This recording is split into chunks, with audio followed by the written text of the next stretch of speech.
దారుణాతి దారుణమైనటువంటి స్థితి ఎప్పుడు కలుగుతుంది అని అడిగారు. దీన్ని చూపించి ఇది నేను అంటాడు. నా మాటలు కాదు, శుకుడి మాటలుగా నేను మీకు మనవి చేసేది. ఇలా చూపించి ఇది నేనంటాడు. ఇది నేనన్నది చివరికి ఏమవుతుందంటే ఒక కుక్క పీక్కు తింటుంటుంది. అథవా కాల్చేస్తే మరీ దారుణం. అసలు దాని స్థితి పరమభయంకరంగా ఉంటుంది. కాళ్ళని తీసుకెళ్లి ముందుకు పెట్టేస్తారు, ముందు కాలవలసిన అవసరం ఉండదు.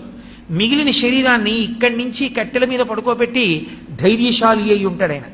ఆయన అలా పోస్తూనే ఉంటాడు ఇంధనాన్ని.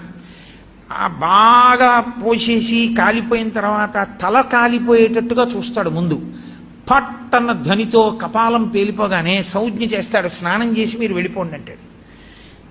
పాదాలలోకి ఈ వేడికి ఉడికిపోయి నెత్తురు పైకొచ్చి ముద్దలు కట్టి కనపడతాయి.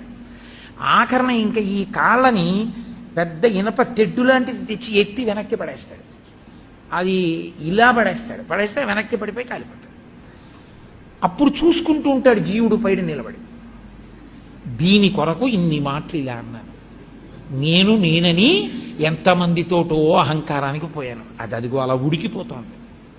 అరే రే రే రే రే అదిగో అక్కడి నించున్నారు వీళ్ళందరూ. వీళ్ళ కోసం పడ్డాను ఈ పాటలన్నీ. ఒక్కనాడు శివాలయానికి వెళ్ళి ప్రదక్షిణం చేయలేదు.